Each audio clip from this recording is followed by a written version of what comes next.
I remember the Halloween night of 1992 like it was yesterday.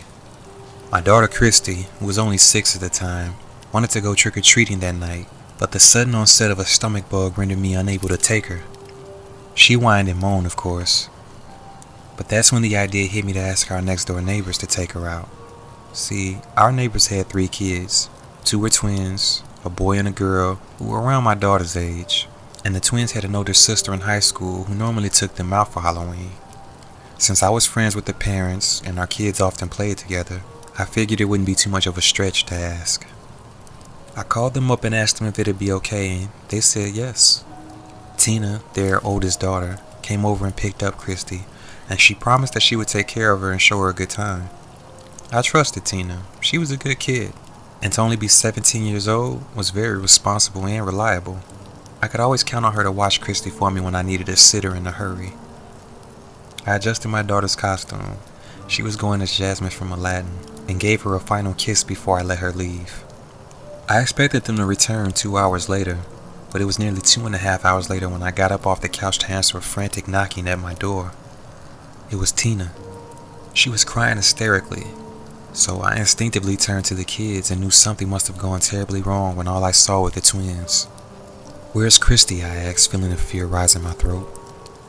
Tina told me they had somehow gotten separated from one another and that she spent nearly an hour searching for her, but couldn't find her anywhere. I felt my knees grow unsteady. Tears formed in my eyes immediately as I asked Tina where was the last place she saw my daughter as I rushed back inside to call the police.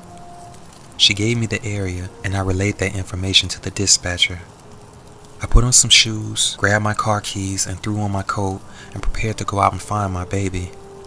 I had just gotten my car door open when an unmarked car pulled up behind mine. A detective stepped out and introduced himself to me and asked me if I was the one who placed the 911 call. I told him I was, and he insisted that I stay home. I strongly disagreed with him, but then he said that they practically had the entire force out looking for my child. He said the best place for me to be was here, just in case she called home or showed up. I eventually relucted and the 2 of us went back inside. Another 2 hours would go by, and with every passing moment, I felt my grip on reality slipping further and further away. I couldn't believe this was happening to us. Suddenly, the detective's pager went off. He checked it and then asked to use my phone. After seconds of him listening to the person on the other end, he hung up the phone and then turned to me. My heart stopped in that brief moment of silence. His lips curled into a smile, and he said, "We found your daughter. She's safe." I began bawling uncontrollably, and a rejoicing tingle took over my entire body. My baby was safe. At that moment, that was the happiest I had ever been. I asked the detective where they found her, but the answer he gave was the last I expected. He said they found her down the street, like literally a block away from my house. I found that strange because where she'd gotten separated from Tina was nearly 5 miles away. There was a knock on the door and I raced to answer it. Standing in the doorway as I pulled it open was a smiling uniformed police officer, and standing just beneath him was my baby. I picked her up and hugged her tighter than I ever had. I asked her if she was okay, and she told me that she was tired and cold. I took her into the house and set her on the couch and wrapped her with a blanket. After hugging her for a few more minutes, I asked her how did she get separated from Tina. She told me that they were all together after visiting one house, but when she got bumped by some other kid, her bag spilled, and she stopped to pick up the candy. When she looked up, Tina and the twins were gone. The detective said to her, "That must have been scary for you," and Christy nodded in agreement. The detective then said, "You were pretty far away from home, Christy. How did you find your way back?" She answered, "The old man showed me." I was instantly unnerved by that. "What old man, baby?" "The old man who had been following me." "There was an old man following you, sweetie?" the detective asked. "We didn't see anyone with you when we found you down the street." "He was there. He was on the other side of the street," she answered. "At first when I saw him I was scared, but he kept showing up in front of me, even though I kept walking past him. But then he told me not to be scared. He said he knew my mom and that he was going to take me back to her so nothing bad happened to me.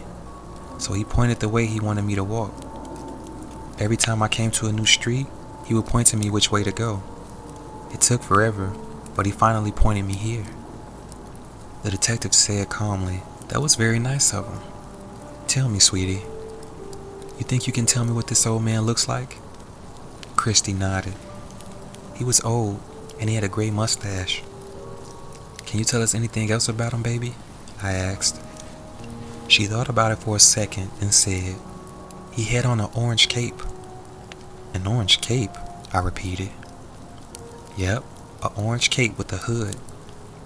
That's when it hit me. I had a strong suspicion of what she was talking about, but I knew that couldn't be possible. The detective must have read my face because he asked me if I was alright. I excused myself and ran straight for my bedroom. I went into my closet and pulled out an old photo album. I flipped through the pages until I found what I was looking for, then returned to the living room. "Christy, baby, look at this." I showed her the album and without hesitation she answered, "That's him, Mama. That's the old man who helped me." I couldn't believe it. The detective stood up and looked at the picture. He asked me who the old man in the picture was wearing the orange parka. With tears in my eyes, I told him it was my dad. "Your dad?" he repeated. I nodded. Choked up, I added, "My dad died 5 years ago when Christy was only 1. She's never seen this picture before.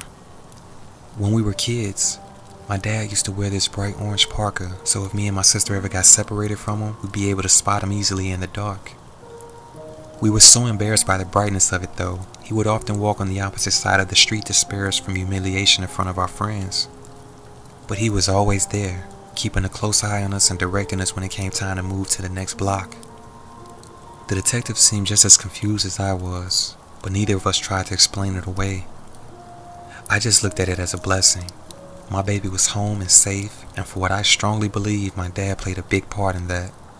The next day I learned from reading the newspaper that a child sex offender was arrested the night before after police pulled him over and found what they called a rape kit in his car. He was patrolling the area looking for any kids that were alone to snatch up. The area he'd been patrolling just so happened to be the same area where my daughter got separated from Tina and the twins. It's been 25 years since that earth-rattling night, and to this very day I can't help but think what could have possibly happened if the man in the orange parka didn't guide my baby home that night. He gave her comfort when she was the most frightened she'd ever been, and protection from danger when she needed it most. My daughter's a grown woman now, successful and bright, and raising a family of her own. And though she barely remembers that night, I'm forever grateful for what you did. Thanks, Dad. I love you.